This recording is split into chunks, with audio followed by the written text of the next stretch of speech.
Hello दोस्तों, स्वागत है आपका नई क्लास में नए टॉपिक में। आज हम जानेंगे क्या होता है पारजीनी जंतु। ये हाँ टिप्पणी पूछी जाती है पेपर में, इंपॉर्टेंट है। अगला है प्रतिबंधन एंजाइम और अगला है पीसीआर पर संक्षिप्त टिप्पणी लिखिए। क्वेश्चन बहुत आता है पेपर के अंदर, तो आइए जानते हैं क्या होता है। सबसे पहले बात करते हैं क्या होते हैं पारजीनी जंतु। तो ऐसे जंतु जिनमें क्या पाया जाता है, पूर्ण योगज डीएनए। क्या पाया जाता है? पूर्ण योगज डीएनए। अब आप कहोगे कि पूर्ण योगज डीएनए होता क्या है, तो हमने इससे पिछली क्लास में बात करी थी। किसकी बात करी थी? आनुवांशिक इंजीनियरिंग की। मैंने उसमें आपको क्या बताया था? मैंने उसमें आपको ये बताया था कि जब किसी डीएनए को, अरे हटाओ नहीं पढ़ी आपने आनुवांशिक इंजीनियरिंग, लेकिन मैं आपको बताता हूं क्या होता है कि जब किसी जीव के डीएनए को काटकर किसी अन्य जीव के डीएनए में जोड़ दिया जाता है किसी एंजाइम की सहायता से, तो उसे क्या कहते हैं? उसे कहते हैं आनुवांशिक इंजीनियरिंग, या फिर उसे डीएनए पूर्ण योगज भी कहती है। एक ही चीज है दोनों, चाहे डीएनए पूर्ण योगज को, चाहे जीन इंजीनियरिंग को, चाहे डीएनए इंजीनियरिंग को, एक ही बात है। तो फिर इसका मतलब क्या है? ऐसे जंतु जिनमें पूर्ण योगज डीएनए होता है, यानी कि और किसी जीव का डीएनए, यानी कि और किसी जीव का डीएनए किसी एंजाइम की सहायता से जोड़ दिया जाता है काटकर, उसे क्या कहते हैं? उसे पारजीनी जंतु कहते हैं। तो हम शॉर्ट में लिख सकते हैं ऐसे जंतु जिनमें कैसा डीएनए होता है? पूर्ण योगज डीएनए होता है। ठीक है, उन्हें क्या कहते हैं? पारजीनी जंतु कहते हैं अथवा ट्रांसजेनिक जंतु कहते हैं। कैसे जंतु कहते हैं? ट्रांसजेनिक। अब इनकी जरूरत क्यों है? ऐसा क्यों करते हैं? ऐसा करने से क्या फायदा है? तो देखो लाभ क्या है इसके? अधिक दूध उत्पादन होगा। क्या होगा? अधिक दूध उत्पादन होगा। छोटे जनन चक्र वाले जंतुओं का क्या होगा? विकास होगा। ऐसे जंतु जिनका जो जनन चक्र होता है वो छोटा होता है, उनका क्या होगा? अधिक विकास होगा। अगला है अधिक अंडे देने वाली मुर्गियों का विकास होगा। ऐसी मुर्गियां जो अधिक अंडे देती हैं उनका विकास होगा। अगला टॉपिक है प्रतिबंधन एंजाइम। तो क्या होता है? ये पेपर में आया हुआ है इसलिए यहाँ पर लिखा गया है। तो सन 1963 में ई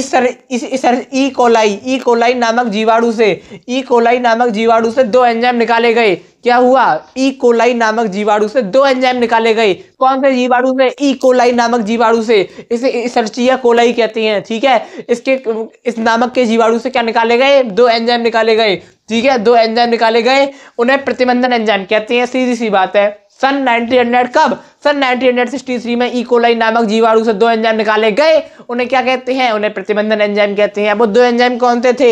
एक है मिथाइलेज, एक है मिथाइलेज। ये क्या करता है? ये डीएनए में मैथिल वर्ग को जोड़ता है। जो मैथिल वर्ग होता है, मिथाइल वर्ग होता है, उसको ये डीएनए में जोड़ता है। अगला है प्रतिबंधन एंडोन्यूक्लियेज एंजाइम। इसको आपने पढ़ा है, अगर आपने टॉप 50 एमसीक्यू वाली वीडियो देखी है तो आपको पता होगा कि क्या होता है प्रतिबंधन एंडोन्यूक्लियेज एंजाइम। जो एंजाइम जो डीएनए को विशिष्ट स्थान पर क्या करता है? काटता है। क्या करता है? काटता है। डीएनए को विशिष्ट स्थान पर कौन काटता है? प्रतिबंधन एंडोन्यूक्लियेज एंजाइम। तो इस प्रकार से आप इसके दो लिख देंगे यहाँ पर, काफी आसान है। अगला है पीसीआर। क्या होता है? तो पीसीआर की फुल फॉर्म पहले जान लो क्या होती है।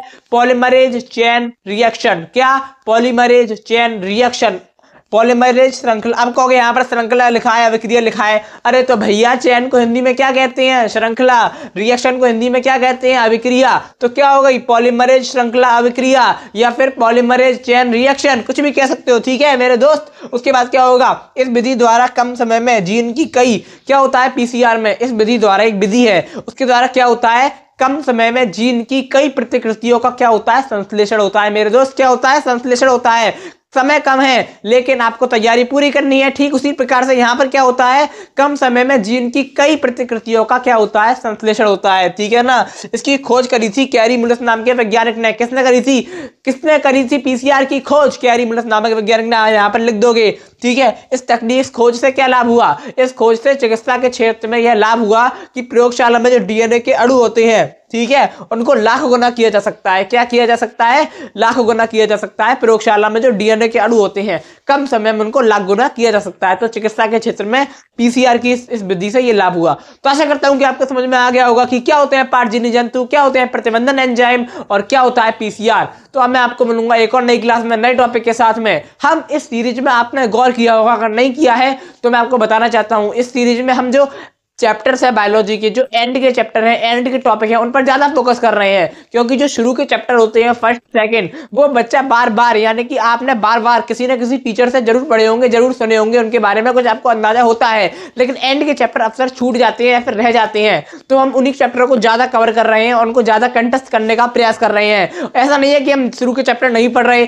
अब आगे आने वाली क्लास में हम शुरू के चैप्टर पर भी ज्यादा फोकस करेंगे। ये सीरीज इसलिए बनाई गई है ताकि बायोलॉजी को संपूर्ण सीरीज में पढ़ा जा सके, छोटी छोटी वीडियोस के अंदर। अब मैं आपको मिलूंगा नई क्लास में नए टॉपिक के साथ में।